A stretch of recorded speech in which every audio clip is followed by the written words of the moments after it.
can get you down, so I just numb the way it feels. I'll drown it with a drink and out-of-date prescription pills. And all the ones that love me, they just left me on the shelf. No farewell. So before I save someone else, I've got to save myself. I gave you all my energy and I took away your pain. Hi everyone, and welcome to video 7 of the series. Today I'm going to be talking about emotional contagion and how that affects the way we use the internet.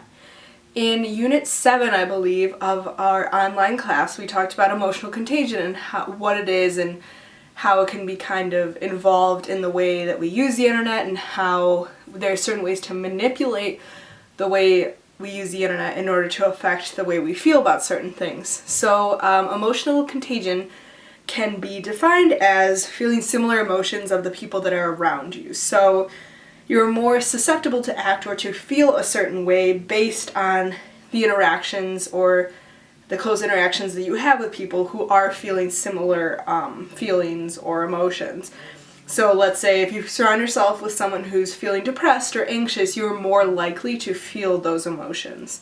And I think it's also similar with happiness, not just depression or anxiousness. And I think this is why we find ourselves having friends who have similar emotional standards, or they have emotions that we want to feel. So I think sometimes if you're feeling anxious or sad, you might want to find a friend that's happy and kind of carefree. So emotional contagion can be understood on all levels. I think a lot of people experience this without even knowing that they experience it. Something that we talked about in class was a TED Talk given by Nicholas Christakis, and he talked about emotional contagion and non-internet social networks. So one of the examples that he brought up was that a lot of people who experience a family member pass away or experience their family member going through a rough time, like for example if they're in hospice or in palliative care, if you're kind of experiencing someone who is suffering, you're more likely to feel emotions that they're feeling. So if you watch someone who's suffering, you'll also feel that kind of suffering or, you know, sadness that they're going through. So it's the people you surround yourself with, the more likely you are to feel that similar emotion that they're going through or that they're feeling.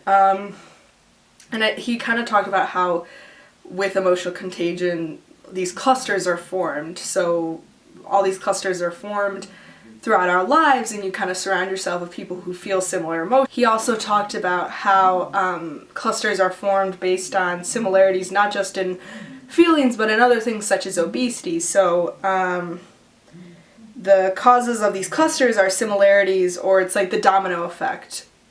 If you're surrounded by people who are obese, the more likely you are to become obese because you're surrounded by it, you're, experiencing it, just like with emotions. There are several clusters that can be formed throughout our lives, based on emotion, based on physical appearances and anything, even happiness. And I think that's something that we should kind of strive for as a society, is forming clusters that are emotional but that are happy clusters.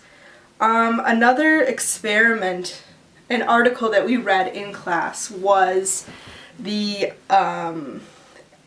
experiment titled Experimental Evidence of Massive Scale Emotional Contagion Through Social Networks. So this was a study that was done on Facebook with about 700,000 Facebook users, and the researchers decided to manipulate certain posts on people's Facebook news feeds. And some of the posts that were manipulated were either positive or negative posts. Researchers were trying to observe was if these people whose Facebook news feeds were manipulated, if they were manipulated to be negative posts, would those people be more likely to post negative things as well? And they did find that. The results showed that the users actually altered their posts to match the ones in the news feeds, the ones that were actually manipulated.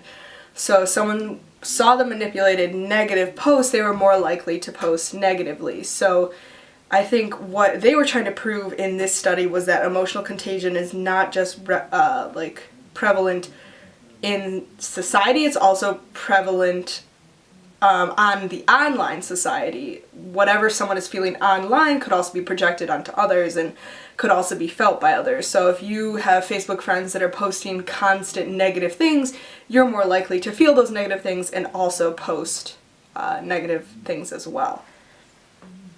We kind of talked about if we saw a problem in this experiment, if it was ethical. I responded that I believed that it was kind of half and half. I did not necessarily think that it was unethical, but I do see the problems that could arise from it. If you're manipulating how someone is feeling, that's not necessarily ethical. So I think if it's done, in a certain way that wouldn't really promote any kind of negative behavior, I think it's okay. But I think it's also great to learn that, we are very easily affected by what people post and what, is on our social media. And finally, we talked about if we personally ever felt as if we were experiencing emotional contagion. And I do feel that I have felt emotional contagion throughout social media. I think, especially around election time, that was when I think I would have been feeling a lot of other people's emotions. Or maybe it was just that I was sharing those feelings, I'm not really sure, but I think the more people were posting negative things or even positive things, I was more likely to kind of feel the way that they were feeling. It's really interesting to see how it can greatly impact our feelings and emotions just off of what other people are feeling on the internet, and I think it's interesting to kind of relate that into how we entertain ourselves, which is kind of what I would like to talk about throughout my project. My project, the main question is, how is the internet changing the way we entertain ourselves? And I think the big point is that the way we entertain ourselves is with the internet, and emotion can play a huge role in that. When emotion is involved, that is what makes the internet entertaining. I think when the internet first came out, it was really cool and really interesting. You could send emails, you can communicate with other people, but now that, that connection is there, that constant, access to other people's information and feelings is what makes the internet entertaining. Instagram, you're able to post all your feelings, all your pictures, every moment of your life. Same with Snapchat, same with Facebook.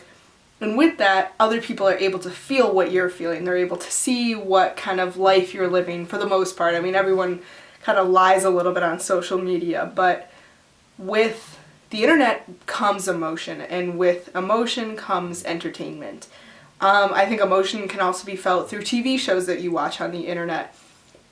Now that we're able to watch shows and watch things on YouTube, you're able to feel what those people are feeling. You're, emotionally kind of connecting with them on that kind of level where you're, you don't necessarily know what they're feeling, but you have a sense that you do because you're watching them, you're connecting with them. And also with the internet comes support. I think that's a major thing that is kind of overlooked, is how much support others can get from the internet. Sometimes it's negative, but for the most part, you can go on Facebook and you can read someone's post and you can kind of feel like that's how I feel, and that's what makes it entertaining. If you feel that emotional connection because someone is feeling exactly how you are feeling, then you're more likely to be entertained. You're feeling that sense of, this is worth looking at. You're more inclined to go on Facebook if you feel like you're receiving the support that you need. I think the constant connection with others is what makes the internet so entertaining. You do have that in the real world, per se, but not necessarily, a constant sense of connection. You can, anytime you're struggling with something, has to be some kind of online support group where you can chat with someone, or you can, read others' struggles. I know personally myself, if I have ever gone through something, I always look on YouTube and type in exactly how I'm feeling, and there has to be about 1,000 videos of, you know, other people's stories who have gone through similar things in their lives, and, you know, kind of listening to how they coped with it is kind of empowering to me, and it helps me cope with whatever I'm walking through. So yeah, I think that, you know, emotional contagion can be felt through the internet, and once emotion was, you know, involved within the internet and the things that we see, the social media and the shows and YouTube and everything, that is what makes it so entertaining.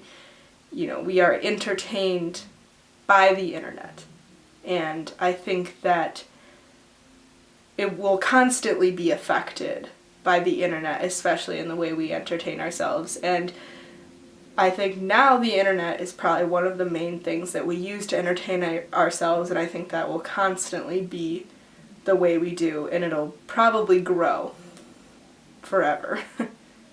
So thank you so much for watching. I really hope you enjoyed all my opinions on this, and I hope you share similar opinions. And thank you so much for watching. Have a great rest of your day. Thank you.